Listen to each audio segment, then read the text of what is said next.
So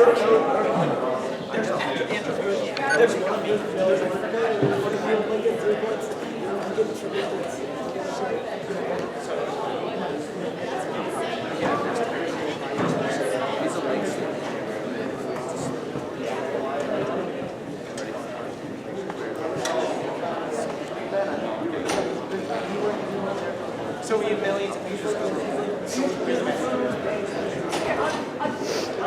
I'm just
told me you were planning on going to Austin. Is this still part of your plan?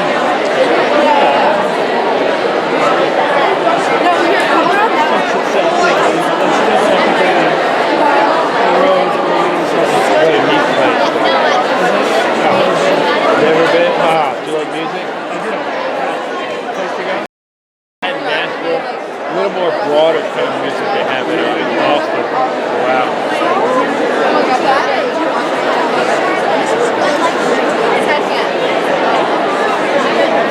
You guys want to fit back in here? Yeah. Do you mind if we can move this, or are you all set up?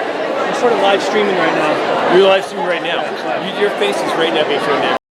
Sorry. I don't know how we're going to solve it. I can flip and move it. You sure? Yeah. You guys hop in. Three of you hop in. One more.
Cell phone away behind you.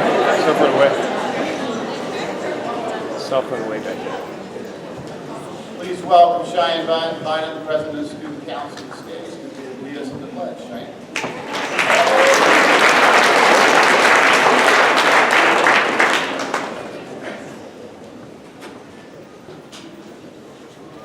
Please stand.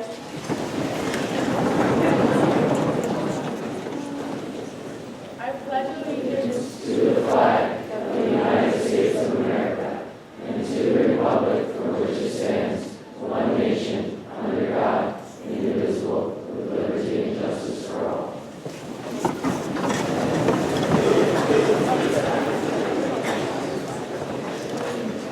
Again, good morning.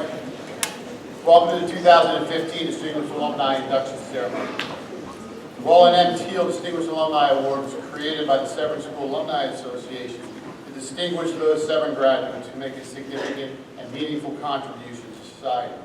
Jointly sponsored by the Board of Trustees and the Severn School Alumni Association, this is the highest honor the school can bestow on an alum. It recognizes those alumni who have demonstrated outstanding service to humanity, service to the community, professional achievement, and our service to Severn School. This morning to introduce the 34th recipient of the Distinguished Alumni Award, Ms. Wendy Jones, Severn School.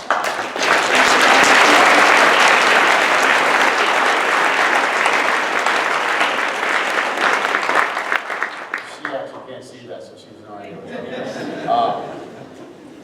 Ms. Jones is currently the Vice President of Geographic Expansion and Cross-Border Trade for eBay, the world's largest online marketplace. She has considerable international experience, having largely built her career focusing on growth opportunities outside the United States. Prior to joining eBay in 2003 as Vice President for Customer Support, Ms. Jones worked at State Street Bank, Land Rover North America, iSky Inc. in various leadership roles. In her current role, she's a member of eBay's executive staff and leads the team responsible for developing and growing eBay's opportunities and presence in emerging markets, including spearheading recent launches in Russia, China, Brazil, and Mexico. She also has global responsibility for cross-border trade, which accounts for over 20% of eBay's total global sales. Ms. Jones is also passionate about helping others through a commitment to personal mentoring and professional affiliations within eBay. She is co-founder of WIN, which is eBay's Women's Initiative Network in Europe, which advances important topics for women within the company. Ms. Jones entered Severn School in the 8th grade and is regarded warmly by faculty and classmates alike. She's an exceptional athlete, starring in field hockey, basketball, tennis, and lacrosse, and was inducted into Severn's Athletic Hall of Fame in 1993 in her first year of eligibility. After Severn, Ms. Jones went on to earn a Bachelor's of Science degree in Economics from the University of Connecticut and was a member of the 1985 Division I National Championship field hockey team there. She then earned an MBA from Loyola College. Please join me again in welcoming Ms. Jones.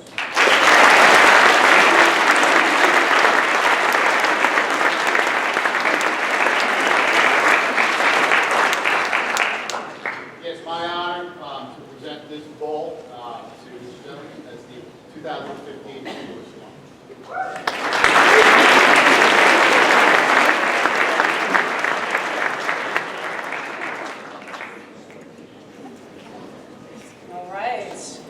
Everybody.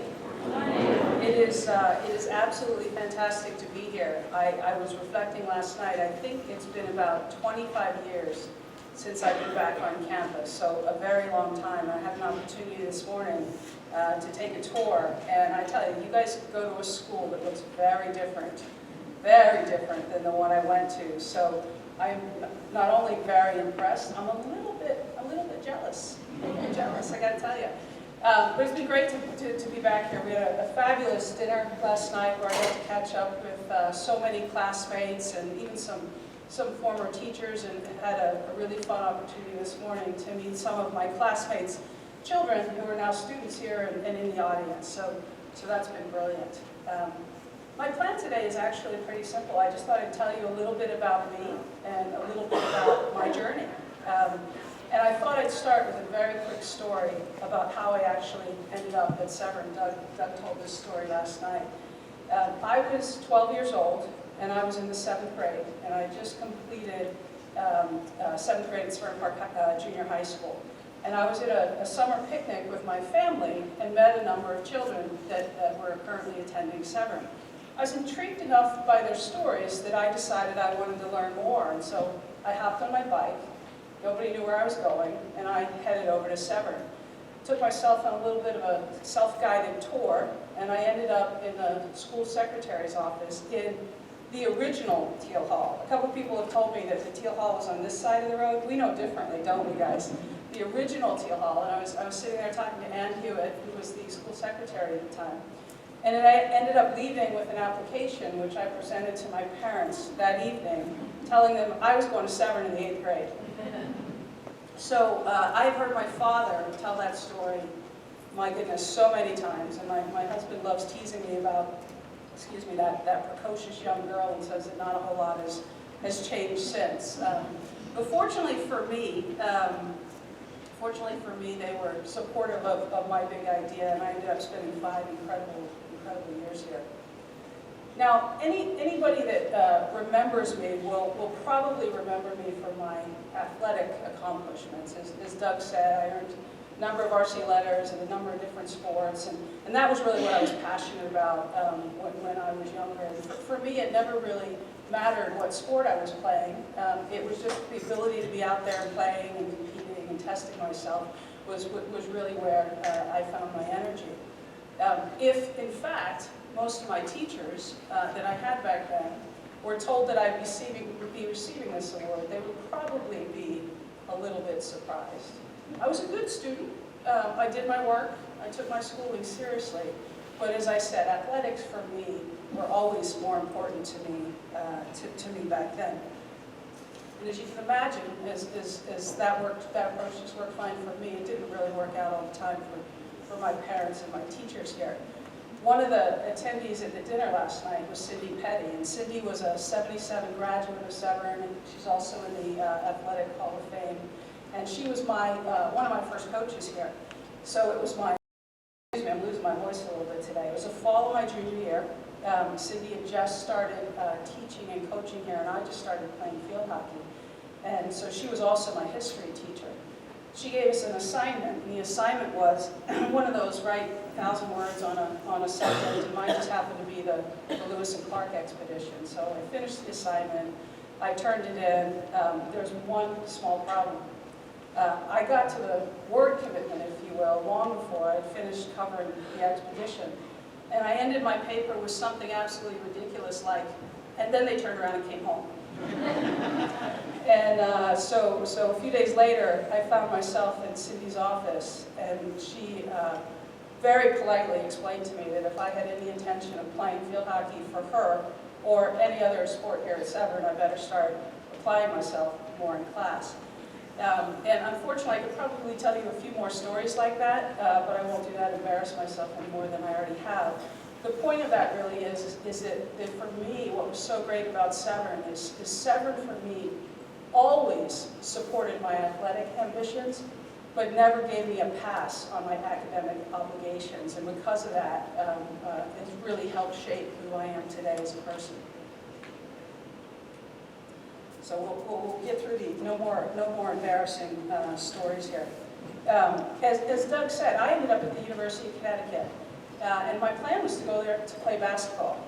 So any of you that follow college basketball know that UConn has one of the top basketball programs in the country, both men's and women's, and they have for decades. But that wasn't true when I went there. They actually weren't very good then. So when I reported for my freshman year, one of the first things I did was went to the field house and reported into the basketball coaches. And right next door to the basketball office was the field hockey office. And I only played field hockey here at Severn for a couple of years, but again, remember for me, it was always about competing and less about the sport. I'd spent the summer before my senior year contemplating potentially trying out as a walk-on for the field hockey team. So, Reagan, they pointed you out earlier. I wasn't a very good field hockey player. I understand you're pretty impressive, so that's exciting. And I hear you're going to Michigan. I know your coach, so congratulations.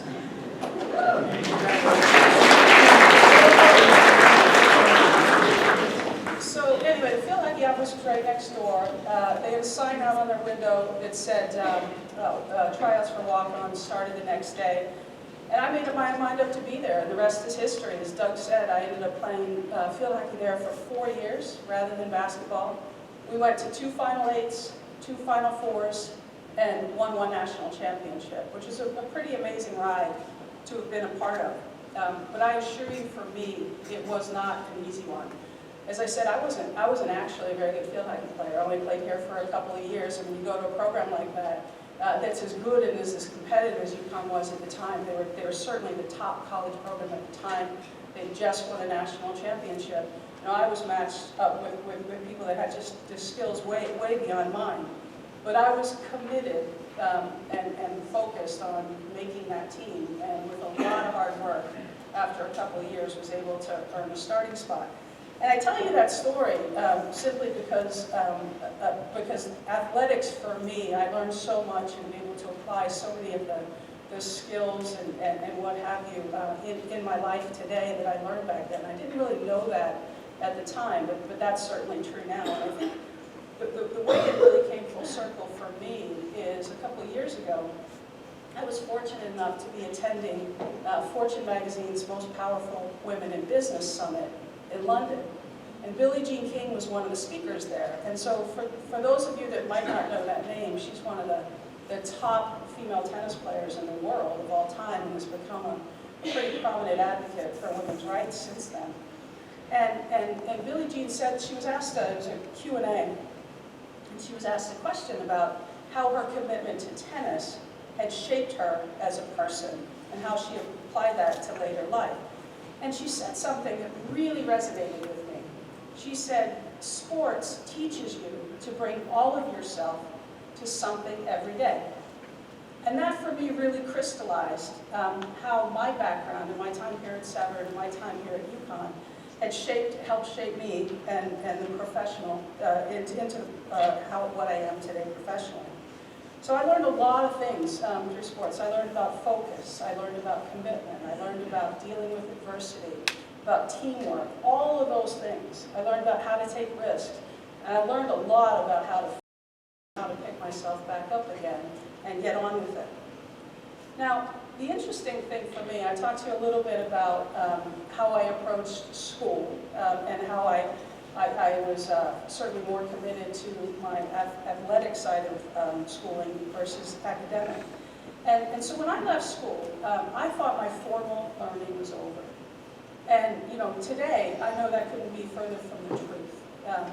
Today, I know that the truth is, to be successful, your commitment to learning has to be continuous, and it has to be unrelenting. The more successful you are, the more you have to commit to your own personal growth and development. And one of the common traits that I've observed in all the great leaders I've had an opportunity to interact with is they're never too proud to learn, and they place learning and continuous learning as one of their top priorities. John Donna, the president and CEO of eBay, he also sits on the board at Nike and Intel, and he has been one of my mentors ever since he joined eBay over 10 years ago. And John's a great example of a great leader who's never been too proud to learn. And he's taught me so many different things, but one of the things, no matter how simple this sounds, is one of the most important things he's taught me is that you have to learn. A lot of people try to learn a lot from a few people, and John taught me that you've got to learn a little from a lot of people, that nobody has all the answers, and nobody does everything well. So today for me, and as you can tell from my comments, I'm very committed to my own personal growth and development, and as Doug said, try to pay that back and help others as they move from their career. But I try to learn everything from somebody every day, whether it's clients or peers or my bosses or my direct reports or my mentors. And the capacity to learn on an ongoing basis is just a critically important business skill. It forces you to remain open to new ideas. And in today's world, where it's changing so quickly, that's more important than ever before. So raise your hand, just to talk a little bit about how quickly the world is changing. Raise your hand if you have an iPhone or a smartphone. Yep, pretty much everybody. I should have said raise your hand if you don't. We might have to get him one. What do you guys think? We'll all chip in? Wow, okay. So think about this. Think about this. The iPhone, the first iPhone, was introduced 7.5 years ago. By the way, we didn't have iPhones, did we, guys? No, I don't yet. The first iPhone was introduced 7.5 years ago. And in just that short period of time, it has changed the way we communicate with one another. It's changed the way we consume media and content. It's starting to change the way we shop and pay for things. And it's made the world an incredibly smaller place with all the social applications like Facebook and Twitter and what have you. So the world is changing so quickly. One of the things we talk about at eBay a lot is that no matter how much change we've seen in the past 10 years, we think in the next 3 we'll see technological. We'll see as much as we've seen in the last 10. And just to put a finer point on that, eBay, which is where I work, last year enabled $250 billion of commerce. Now that's a pretty big number, but think about this. Over 30% of that, $80 billion, was on a mobile device that didn't exist 7.5 years ago. So phenomenal changes happening because of technological innovations that change the way we work, that we engage with one another, and that's one of the reasons why when I talked about continuous learning, that's one of the reasons that's so critical. Now let me take a step back and talk a little bit about my career journey.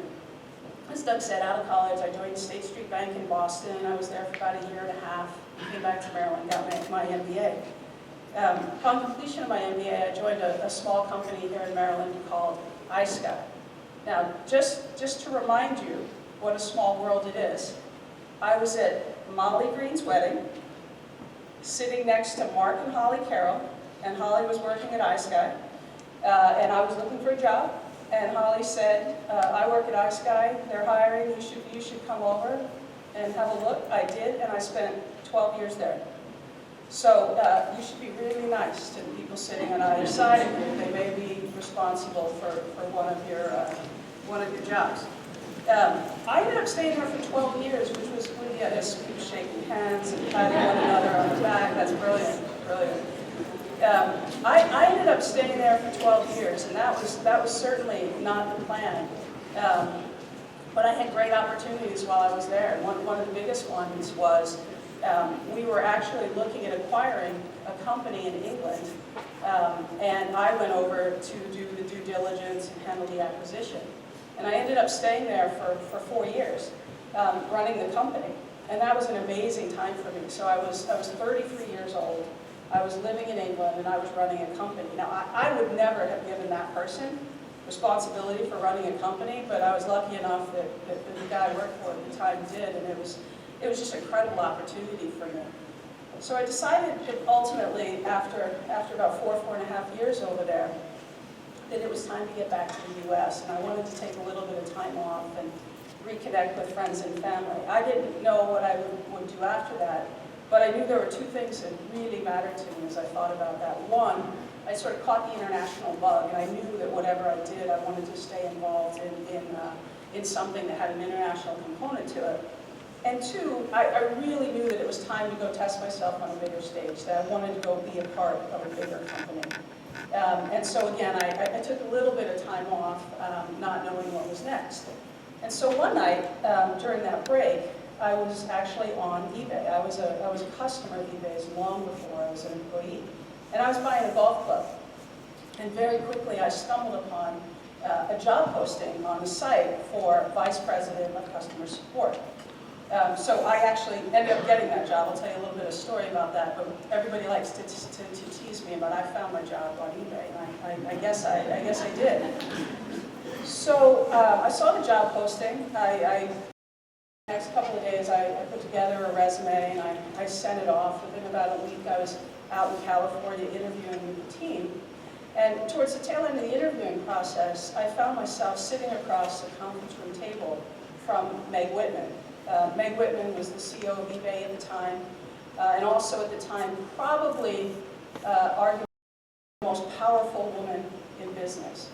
She's gone on to unsuccessfully run for governor of California, but today she's the president and CEO of Hewlett-Packard, and she's another mentor of mine. Meg ultimately ended up hiring me at eBay, and I was so fortunate to have an opportunity to work for her. Up until that time, I had only ever worked for male leaders, and I honestly really didn't know that people like Meg existed.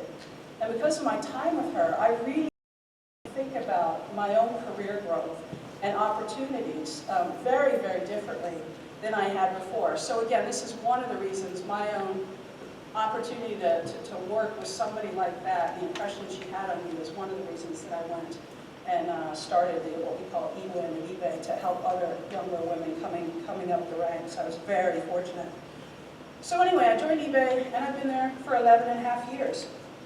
When I joined eBay, it was one of the hottest internet companies around. There really wasn't Google, there really wasn't Facebook, and all the companies you guys think of as hot companies today. It's one of those boring companies you guys think about today, I imagine. But it was one of the hottest around. At the time, we were pretty small compared to now. We'd just gone public, but we were growing really, really fast, and it was a super fun time to be there. We were also the darling of Wall Street. And that's not why I joined, though. That's why a lot of people joined, but that's not why I joined. I joined eBay because it was a mission-driven company. And a company's mission declares the impact that company seeks to make on the world. And eBay has always been about connecting hundreds of millions of people around the globe in trade, and on operating a platform that I'd say enables a couple of million people on average to make all or part of their living on our site. And that's a huge responsibility, and it was a great way for me to connect my day-to-day energies to something that was really meaningful in the world. So, in this day and age, staying anywhere for 12 years, Molly, it's funny I'm saying this to you, 12 years is a long time to stay somewhere. But in this day and age, staying anywhere for 12 years, particularly is pretty uncommon. And I get asked all the time why I've stayed as long as I have. For me, it's pretty simple. In my time there, I have done so many different, disparate, challenging things. I've run teams as big as 3,000 and as small as 100. I've been on 2 international assignments with eBay in Canada and Switzerland. I've run global functions like customer support and advertising. I was in Europe as the chief operating officer of our European businesses, which was managing 13 different internet sites in 13 different countries. And as Doug said today, I've got a great job running our business in emerging markets, which is pretty exciting. I have had an absolute blast there, and as I said before, never imagined that's what I would end up doing. You know, for me, I really rarely said no to an opportunity, and there was always just the next opportunity right around the corner. If somebody had told me 30 plus years ago, when I was sitting in, we'll pretend we're in the gymnasium, and these are the bleachers that we sat in. If somebody told me 30 plus years ago that I would today be working for one of the world's most recognizable brands and responsible for extending that brand into markets like Brazil and China and Russia, I would have told them that they were crazy. You guys would have told them that they were crazy. Molly's shaking her head, absolutely. Marianne, you're nicer. Marianne said, no, Wendy.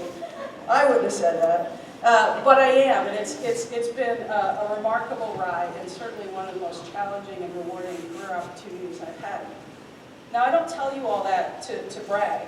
I tell you all that because I tell you what, if I, so can every single one of you. So, you know, I lead teams today that compete in markets that look very different than the United States.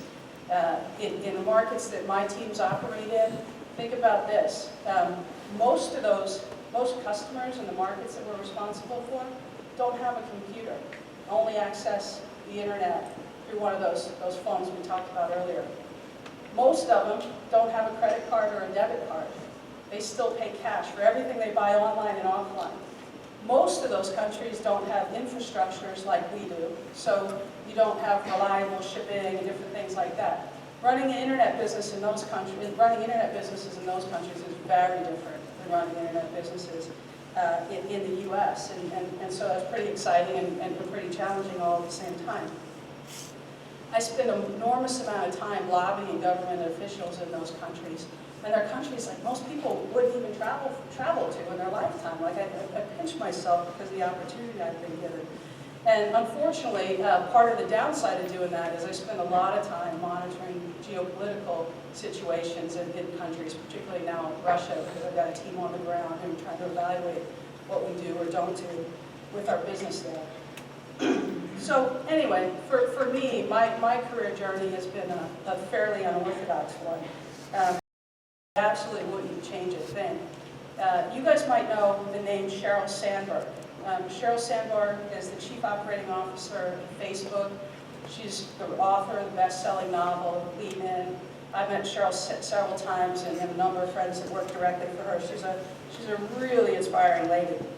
In her book, she talks about career jungle gyms versus career paths. And she encourages people to stop viewing their careers as having a single trajectory. And she says that there's no need to stay in one field and to try to climb the corporate ladder, that you can venture down different paths and explore numerous possibilities on your way to achieving your career goals. And that's certainly the path I've taken. I mean, quite honestly, as I was making the choices, I didn't think about it that way, but that's certainly how I navigated my career. So in closing, I'll share with you what I share with others when I talk about how I've made my career choices. The first thing I'll tell you is that for me, it's never ever been about a title, and it's always been about the opportunity. And as I've evaluated opportunities, there's 3 questions I've always asked myself to decide if that was something I was going to go do or not. Pretty simple. 1, do I have an opportunity to learn and grow?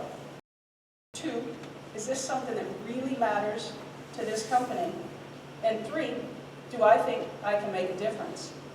And if I can answer yes to all those questions, you can pretty much guarantee that I'm off to my next career adventure. And so that's a little bit about me. It's been an absolute pleasure to be here, and thank you again for this wonderful opportunity.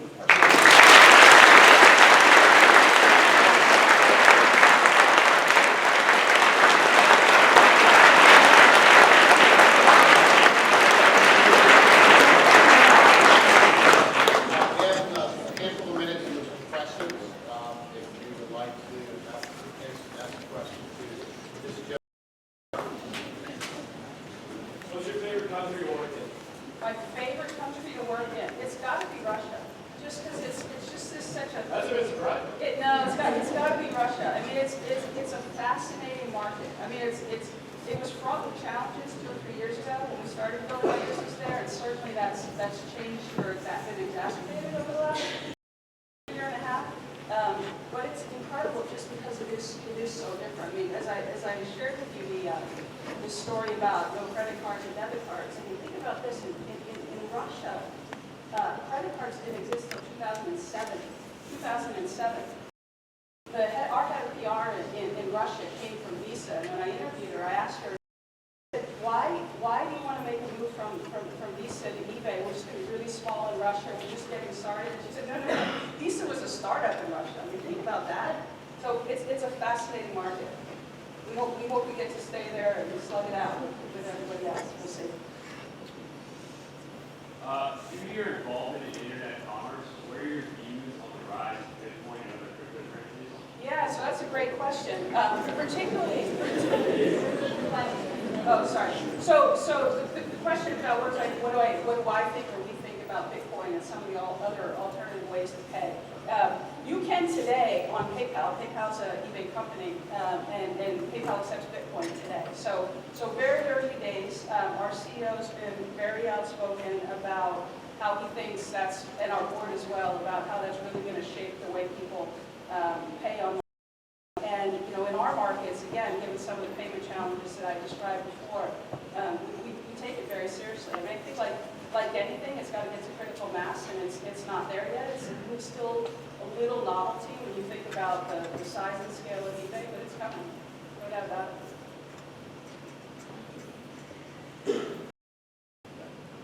You had mentioned that you lobby with government officials in different countries that you work in.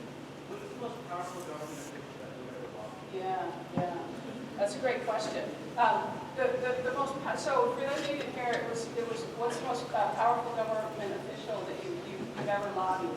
And I'll give you an example saying, and got something done. Because there's a lot of government officials that you'll spend a lot of time with, and it's common sense, and you don't actually get anything done.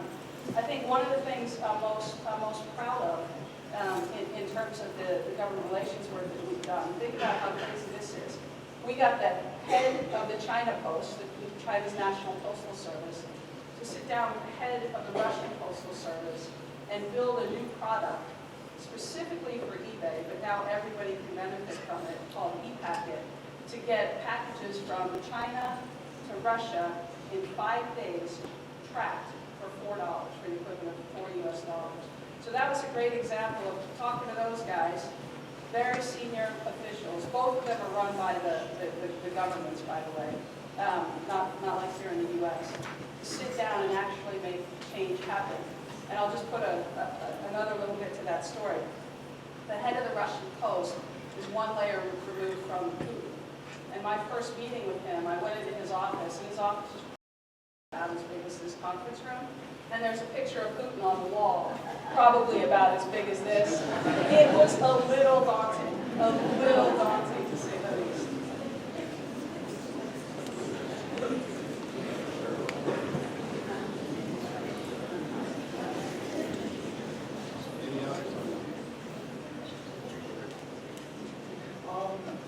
Because you work on an international level,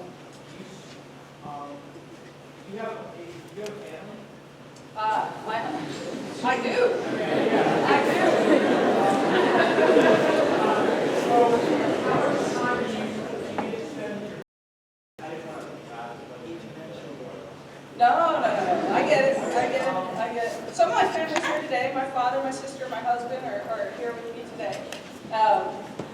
So I do have a family. For me, right, I've made a lot of choices to spend a lot of time in a profession I love. But balance really, really matters to me. And I'm fortunate enough that I have a husband that takes care of a lot of the things that I'm not taking care of when I'm away or traveling, so that when I am back, we can enjoy our time together. And so, one of the big buzzwords, if you will, and certainly in Silicon Valley today, is work-life balance, and everybody needs more work-life balance. And for me, that's always a choice, right? And your circumstances change, you make different decisions at different times. But we have a great life outside of work. I probably spend, I don't know, now it's what, maybe 16, 17 weeks on the road, which is a lot. And we still work on getting that down a little bit. But we have a lot of fun. We spend a lot of time on the water. We spend a lot of time. My sister's nodding her head. We have a pretty good life. We have a pretty good life. How do you get the, how do people pay, like, you said, how does that all work? Yeah. And I'll use Russia again. I'll just stay on that theme. So Russia is a cash economy. 80% of anything purchased in the country online is with cash. And the way that works, right, you think about, Visa, PayPal, and everybody else has created virtual wallets, but the company that we work with, the most of them there, and by the way, we'll do, I don't know, $750 million in sales in Russia this year, so I'm not talking small numbers. The way that works is there's a company, a publicly traded company called Kiwi, and they have 5,000-6,000 kiosks around the country. So think about it as ATMs here, but this is where you put cash in versus take cash out. Because nobody in Russia puts money in their bank account. They keep it under their mat. But it does. And so we work with this company, Kiwi, which basically creates a virtual wallet. You put cash in. You don't have to have a PayPal account. Russia's the only country in the world where you can buy on eBay without a PayPal account.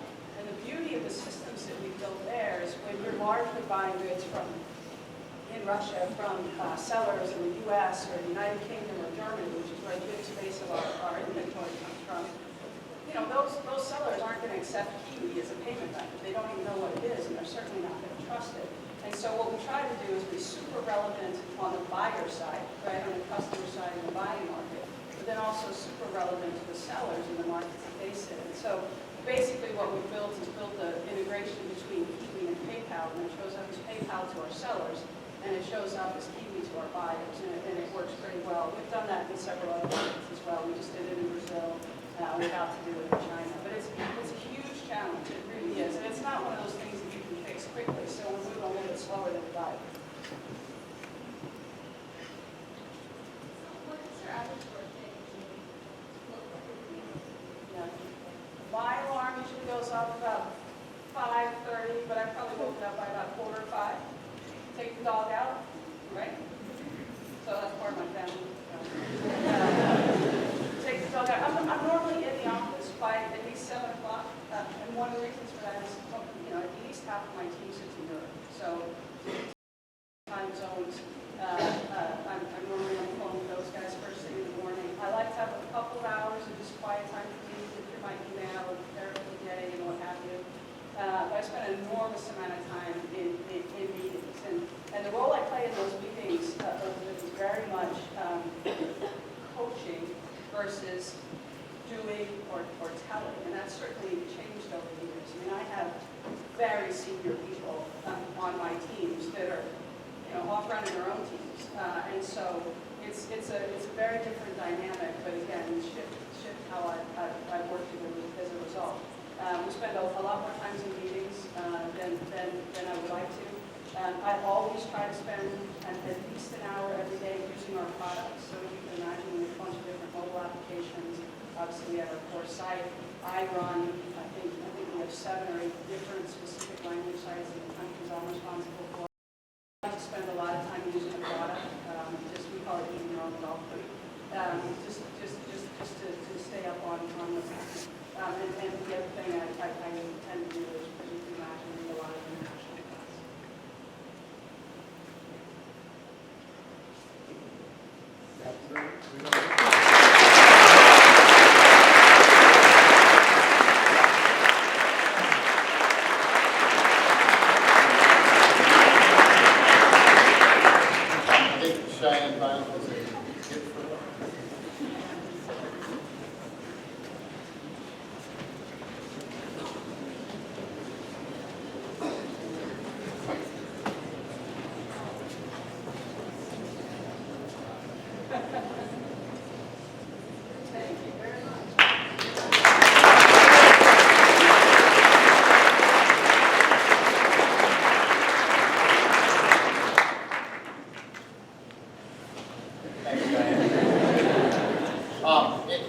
Wendy will be around for a little bit if you have any individual questions you want to ask her. Ms. Fuller, any dismissal requirements?